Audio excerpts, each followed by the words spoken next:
नमस्कार मित्रांनो, पुन्हा एका नवीन व्हिडिओमध्ये तुमचं सर्वांचं स्वागत आहे. आपला ॲटिट्यूड नेहमीच कसा नेव्हर गिव्ह अप असला पाहिजे किंवा आपलं नेहमीच कसं पॉझिटिव्ह ॲटिट्यूड असला पाहिजे. त्या संदर्भामध्ये किंवा त्याचप्रमाणे जो आपले एक्झाम चालू आहेत तर त्या एक्झामच्या पिरियडमध्ये किंवा एक्झामच्या काळामध्ये आपण सतत पॉझिटिव्ह असलं पाहिजे आणि आपले विचार सतत सकारात्मकपणे आपण विचार केलं पाहिजे.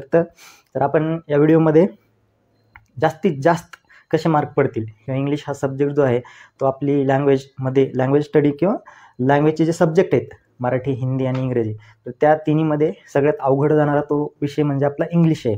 तर 1 मार्च 2025ला आपला पेपर होणार आहे. तर त्या संदर्भामध्ये जास्तीत जास्त मार्क कसे पडतील आणि सेक्शन वाईज कसं मार्किंग आहे, कशा पद्धतीने आपण पेपर सोडवू शकतो, या संदर्भामध्ये आपण या व्हिडिओमध्ये चर्चा करणार आहे. तर व्हिडिओ शेवटपर्यंत नक्की बघा. महत्त्वाच्या टिप्स तुम्हाला या व्हिडिओमध्ये भेटतील. तर चला आपण लगेच चालू करूयात व्हिडिओला. तर टोटल आपल्याला किती 6 सेक्शन आहेत, म्हणजे section 1, section 2, section 3, section 4, section 5 आणि सेक्शन 6. तर 6 सेक्शनमध्ये सगळ्यात पहिला सेक्शन आहे लँग्वेज स्टडी. तर लँग्वेज स्टडीच्या सेक्शनला 10 मार्क आहेत. त्या 10 मार्कमध्ये लँग्वेज स्टडीच्या तर पहिला प्रश्न आहे तर ए बीट असणार आहे. सेक्शन 1मध्ये ए बीट आहे.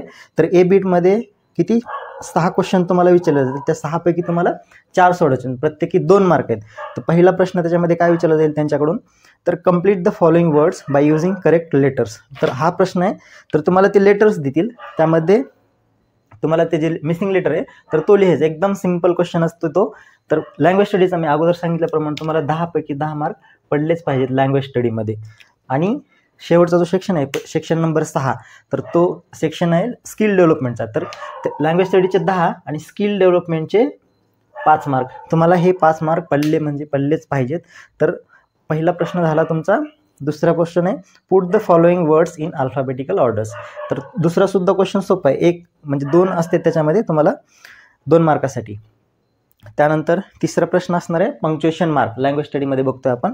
त्यानंतर पंक्च्युएशन मार्क झाला make 4 words using the letters in the word. म्हणजे त्यांनी जे दिलेला एक शब्द आहे तर त्या शब्दाला यूज करून दुसरे नवीन वर्ड्स बनवायचे असतात आपल्याला, त्या शब्दामधले लेटर्स यूज करून. हा झाला चौथा प्रश्न. त्यानंतर एक वेब चार्ट दिला असेल, त्याच्या रिलेटेड तुम्हाला नवीन शब्द लिहायचे असतात. जर समजा स्कूल आहे तर स्कूल या शब्दाच्या रिलेटेड तुम्हाला दुसरे शब्द लिहायचे असते. स्कूलच्या रिलेटेड कोण टीचर असतील, स्टुडंट असतील, त्याच्यानंतर ब्लॅकबोर्ड असेल, व्हाईट बोर्ड असेल, जे काय असतील ते स्टाफ असेल, तुमचं बिल्डिंग असतील, तर या गोष्टी तुम्हाला त्या वेबमध्ये दिलेल्या असतात. ती तो वेब तुम्हाला कंप्लीट करायची असते. तर ते 2 मार्कला असतं. असेच लँग्वेज स्टडीमध्ये जे ए बीट आहे तर त्या ए बीटला 6 क्वेश्चन असतील, तर तुम्हाला त्यापैकी 4 सोडवायचे असतात. हे झालं पहिलं सेक्शन 1मध्ये ए. आणि सेक्शन बीमध्ये काय असतं, पहिला प्रश्न आहे तुम्हाला make a meaningful sentence by using the phrase. Phrase दिलेली असते त्यांनी, त्याला यूज करून तुम्हाला नवीन सेंटेन्स तयार करायचं असते. त्यानंतर दुसरं आहे add a clause to the following sentence to, आणि ऑर आहे फ्रेज आणि क्लॉज. फ्रेज एक दिलेली असते, त्याचा सेंटेन्स बनवायचं आहे, त्याला ऑर आहे क्लॉज असते, त्याला क्लॉजला नवीन सेंटेन्स जोडवायचा असतो. क्लॉजमध्ये आपण बघणार आहे पुढं. तर हे झाला पहिलं सेक्शन लँग्वेज स्टडी. एकदम सोपं आहे. 10 पैकी 10 मार्क, निदान 8 तरी मार्क तुम्हाला इथं पडले पाहिजेत. मी या ठिकाणी लिहितो 8 मार्क. लँग्वेज स्टडीचे 8 मार्क झाले. त्यानंतरचं सेक्शन आहे सेक्शन 2 टेक्स्च्युअल पॅसेज. हे 20 मार्काला आहे. म्हणजे तुम्हाला टोटल 2 पॅसेज दिले असतील. तर त्या 2 पॅसेजमध्ये क्वेश्चन नंबर दुसरा येतो, question number 1, question number 2A मध्ये एक पॅसेज असेल, तर त्याच्यामध्ये A1, A2, A3 आणि A4 आणि A5 अशा पद्धतीने तुम्हाला 5 प्रश्न विचारले जातात सेक्शन 2मध्ये टेक्स्च्युअल पॅसेजला. तर ते 20 मार्काला असं. तर 5 प्रश्न आहेत A1, A2, A3. तसंच बी सुद्धा त्याच पद्धतीने असणार आहे, B1, B2, B3, B4 आणि B5. तर A5 आणि B5 हे जे तर तुम्हाला पर्सनल रिस्पॉन्स येतो. पर्सनल रिस्पॉन्स म्हणजे तुम्हाला तो पॅसेज आहे, पूर्ण पॅसेजवरती तुमचं मत काय किंवा त्यांनी विचारलेल्या प्रश्नाबद्दल तुमचं मत काय ते तुम्हाला लिहायचं आहे. तुम्हाला काय समजलं तो पॅसेज किंवा एखाद्या व्यक्तीबद्दल किंवा एखाद्या घटनेबद्दल तुम्ही काय विचार करू शकता किंवा कशा पद्धतीने तुम्ही विचार करताय, तर ते तुम्हाला स्वमतसारखं पर्सनल रिस्पॉन्स हा लिहायचा असतो A5 किंवा B5. आणि A4 जे आहे ना, तर तो कोर ग्रामरचा क्वेश्चन असतो. त्याच्यामध्ये 2 बीट असतात. A4मध्ये 1 आणि 2 अशा पद्धतीनं A4 आणि B4 अशा पद्धतीचे 4 प्रश्न जे ते ग्रामरचे असतात. आणि त्या ग्रामरमध्ये टॉपिक कोणते, तुमचं टेन्स, टेन्सचा टॉपिक असेल, त्यानंतर व्हॉइस असेल तुमचं, त्यानंतर डायरेक्ट स्पीच, इनडायरेक्ट स्पीच हे असेल, किंवा इन्फिनिटिव्ह आयडेंटिफाय द इन्फिनिटिव्ज असतील, किंवा जिरंड असेल, किंवा नॉट ओनली बट ऑल्सो असेल, किंवा टाईप्स ऑफ सेंटेन्स असतील.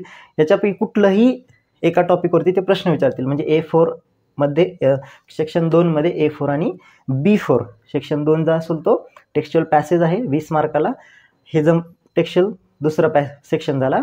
त्यानंतरचा सेक्शन आहे सेक्शन 3 पोएट्री. आता पोएट्रीमध्ये सुद्धा 2 बीट आहेत.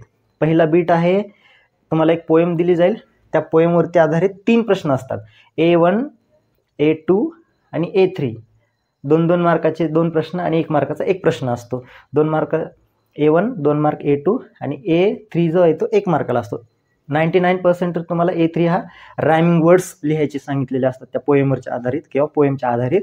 आणि B2 जो आहे तो B2 5 मार्काला आहे. तर तो अप्रिशिएशनसाठी दुसरी एक पोएम असते. म्हणजे 2 पोएम विचारले जातात. A1 साठी एक पोएम, B साठी दुसरी पोएम, बीट B साठी.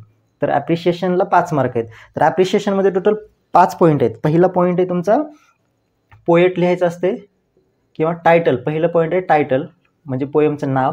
त्यानंतर ती पोएम कोणी लिहिली ते पोएट लिहायचं असते. त्यानंतर राईम स्कीम आहेत तुमच्या, राईम स्कीम लिहायची असती. आणि दुसरं त्याच्यानंतरचा फिगर ऑफ स्पीच एक लिहायचं, कोणतंही एक लिहायचं.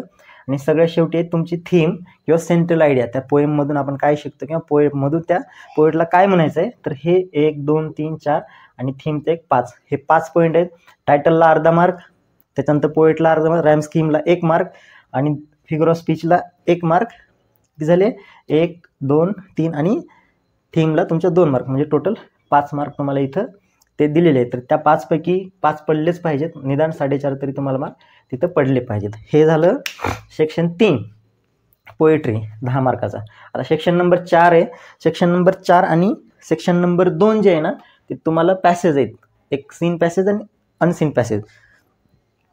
सेक्शन नंबर 4 जो आहे तो अनसीन पॅसेज म्हणजे नॉन टेक्स्च्युअल पॅसेज असणार आहे. त्याच्यामध्ये सुद्धा तुम्हाला क्वेश्चन 4A आहे. क्वेश्चन 4A मध्ये A1, A2, A3, A4 आणि A5 अशा पद्धतीनं प्रश्न विचारतात त्यांनी. 1, 2, 3 जे आहेत A1, A2, A3 हे कोर पॅसेजवरती प्रश्न असते तुम्हाला. त्याच्यामध्ये ते विचारतील, वेब दिलेले असतील ते कम्प्लीट करा, किंवा फ्रेजमध्ये तुम्हाला फिल इन द ब्लँक्स करायचे असतील, किंवा डायरेक्टली पॅसेजवरती प्रश्न असतील. आणि A4 आणि A5 जे आहे ना, ज्याप्रमाणे टेक्स्च्युअल पॅसेजमध्ये ग्रामर असते A4ला, त्याचप्रमाणे नॉन टेक्स्च्युअलमध्ये A4ला ग्रामरच असते. आत्ता सांगितलं जे टॉपिक आहे टेन्स किंवा not only but also, as soon as, no sooner than, किंवा इन्फिनिटिव्ज असतील, जिरंड असतील, व्हॉइस असेल, डायरेक्ट इनडायरेक्ट स्पीच असेल, या सगळ्यापैकी कुठलाही एक टॉपिक या ठिकाणी A4 मध्ये विचारले जाऊ शकतात. 2 प्रश्न असतात 1-1 मार्काचे. आणि A5 जो आहे तो पर्सनल रिस्पॉन्स आहे. म्हणजे 3 पर्सनल रिस्पॉन्स झाले तुम्हाला पूर्ण पॅसेजमध्ये, पूर्ण पेपरमध्ये. अशा पद्धतीनं सेक्शन 4 आहे. तर सेक्शन 4 मध्ये अजून एक बीट आहे दुसऱ्या नंबरचा. A झाला आता B नंबरचा जो आहे तर तो ती समरी लिहायची असती. ती समरी जी आहे ती 5 मार्काला आहे टोटल. म्हणजे तुम्हाला जो अनसीन पॅसेज दिलेला आहे तर त्या अनसीन पॅसेजवरची तुम्हाला पूर्ण समरी लिहायची असते. तो पॅसेज व्यवस्थित वाचायचा असतात आणि पॅसेज वाचल्यानंतर त्या पॅसेजवरची तुम्हाला समरी लिहायची. अशा पद्धतीने 4 सेक्शन झाले. नॉन टेक्स्च्युअल पॅसेजपर्यंत आपण बघितलेलं आहे. सेक्शन नंबर 5 आणि सेक्शन नंबर 6 काय आहे तर ते आपण पुढे बघूया. तर 5वा सेक्शन आहे रायटिंग स्किल. तर रायटिंग स्किलमध्ये तुम्हाला क्वेश्चन नंबर 5, क्वेश्चन नंबर 6 हे 2 क्वेश्चन आहेत. आणि रायटिंग स्किल आपल्याला किती 20 मार्कासाठी आहे. तर त्यामध्ये लेटर रायटिंग आहे. तुम्हाला फॉर्मल लेटर आणि इनफॉर्मल लेटर लिहायचा असतो. ऑर आहेत फॉर्मल लेटरला, इनफॉर्मल लेटर ऑर आहे. एक क्वेश्चन असेल त्या क्वेश्चनच्या आधारे तुम्हाला फॉर्मल लेटर किंवा इनफॉर्मल लेटर ज्या पद्धतीने तुम्हाला लिहिता येते तर त्या पद्धतीने तुम्हाला लेटर लिहायचं असते. ऑर आहे ते. त्यानंतर B आहे डायलॉग रायटिंग आणि ड्राफ्टिंग अ स्पीच. या दोन्हीपैकी एक तुम्हाला लिहायचं असते. याला सुद्धा 5 मार्क आहेत. त्यानंतर इन्फॉर्मेशन ट्रान्सफर आहे. तर इन्फॉर्मेशन ट्रान्सफरमध्ये रिपोर्ट रायटिंग लिहायचा असतो आणि डेव्हलप स्टोरी किंवा स्टोरी डेव्हलपमेंट करायची असते. तर हा प्रश्न क्वेश्चन नंबर 6B मध्ये. आता इन्फॉर्मेशन ट्रान्सफरमध्ये नॉन वर्बल टू वर्बल किंवा वर्बल टू नॉन वर्बल असते. म्हणजेच जर नॉन वर्बल टू वर्बल करायचं असेल तर तुम्हाला ते एक टेबल किंवा ट्री डायग्राम दिलेला असेल किंवा पाय चार्ट दिलेला असेल तर त्याच्या आधारावर तुम्हाला तो पॅसेज लिहायचा असतो नॉन वर्बल टू वर्बलमध्ये. आणि वर्बलचं जर नॉन वर्बल करायचं म्हटलं तर ते एक पॅसेज दिलेला असेल तर त्या पॅसेज आधारावर तुम्हाला टेबल, ट्री डायग्राम किंवा पाय चार्ट याच्यापैकी कुठलंही एकामध्ये तुम्हाला कन्वर्ट करायचं असते. तर हे रायटिंग स्किलमध्ये 1 2 3 4 पॉईंट आहेत, ते 20 मार्क, म्हणजे प्रत्येकी 5-5 मार्क, म्हणजे 4 पॉईंटचे 20 मार्क झाले. आता सेक्शन 5 झाला.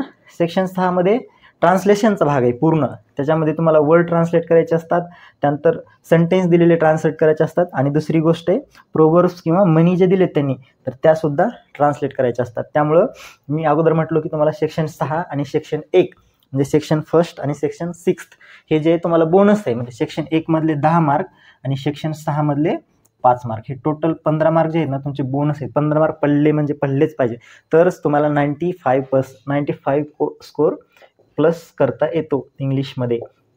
त्याच्याशिवाय येत नाही. तुमचा ओव्हरऑल जो अभ्यास आहे इंग्रजीचा वर्षभराचा, तर त्या आधारावरती सेक्शन 1 आणि सेक्शन हे 5 सुटणारे असते. त्यानंतरच रायटिंग स्किलसुद्धा त्याचाच भाग आहे. तर आपण 1 मार्चच्या दिवशी, तर 1 मार्चला जो पेपर आहे आपला ना, त्या संदर्भात आपण ग्रामरचे पूर्ण टॉपिक, आणि त्यानंतर रायटिंग स्किलचा जो भाग आहे, लेटर असतील, फॉर्मल इनफॉर्मल असेल, किंवा डायलॉग रायटिंग कशी करायची, प्रॅक्टिस ड्राफ्टिंग स्पीचचं कसं करायचं, इन्फॉर्मेशन ट्रान्सफरमध्ये नॉन वर्बल टू वर्बल किंवा वर्बल टू नॉन वर्बल कसं पद्धतीने करायचं ते बघणार आहे. त्यानंतर रिपोर्ट कसा लिहायचा, डेव्हलप स्टोरी कशी करायची, हे सुद्धा आपण त्याचे पॉईंट्स जे आहेत कशा पद्धतीने आपण प्रॅक्टिस करू किंवा पेपर कसं सोडवू शकतो, तर ते येणाऱ्या व्हिडिओमध्ये बघणार आहे. तर हा व्हिडिओ तुमच्या मित्रांना शेअर करा, जेणेकरून तेही अभ्यास करतील, इंग्लिशमध्ये जास्तीत जास्त त्यांनाही मार्क पडतील. त्यामुळं हा व्हिडिओ त्यांच्यापर्यंत पोहोचवा किंवा शेअर करा, आणि हा व्हिडिओ आवडला असेल तर लाईक करा, आपल्या मित्रांना शेअर करा. धन्यवाद.